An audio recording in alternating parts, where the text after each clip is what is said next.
Bizning navbatdagi manzilimiz pomidor yetishtiradigan issiqxona bo'ldi.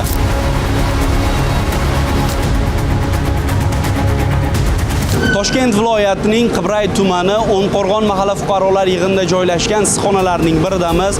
Ushbu issiqxona qozonxonasida ko'mirdan foydalanishadi. Avvallari bu yerda chang gaz tozalovchi filtr bo'lmaganligi sababli 2025-yilning noyabr oyida ekologiya boshqarmasi xodimlari tomonidan qonuniy chora ko'rilgan edi. Shundan so'ng ushbu issiqxonaga ko'rib turganingizdek mana bunday chang gaz tozalovchi filtr o'rnatildi va hozirda ushbu filtr faol holatda ishlamoqda. Umumiy maydon 1 gektar issiqxonamiz bor. Shu noyabr oyida ekologiya xodimlari tomonidan ogohlantirish berilgandan keyin filtrlar o'rnatilgan. Faol ishlab turibdi. Bunda ham bor. Tepadan suvli filtrimiz ham bor.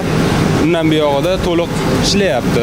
Ko'mirdan foydalanamiz. Ko'mirdan boshqa narsa yoqilmaydi bu yerda. Kunduzi yog'ingarchilik bo'lsa, kunduzi ham yoqilgan hisobiga 3 kun 4 kunga bormay tozalanadi. Mazkur issiqxona avvallari chang gaz tozalash filtrsiz ishlagan edi. O'tkazilgan reyd jarayonlar davomida ushbu issiqxonaga ham filtr o'rnatilishi ta'minlandi. Qish mavsumi boshlanishidan oldin, bularda o'sha ko'mir yoqilishidan oldin dastlabki birinchi ogohlantirish ko'rsatma xatlari berilgan. Bundan tashqari noyabr oyini 15larida berilgan ogohlantirish ko'rsatmalariga qaramasdan chang gaz tozalash uskunasi o'rnatmaganligi yuzasidan ma'muriy javobgarlik to'g'risida kodeksining tegishli moddalari bilan ma'muriy bayonnoma rasmiylashtirilgan. Toshkent viloyatining ko'plab hududlarida bu kabi nazorat reyd tadbirlari davom etmoqda. Davudxon G'ulomjonov, Nodir Rustamov, Abdurahmon Zaripov, Ovoza informatsion dasturi uchun.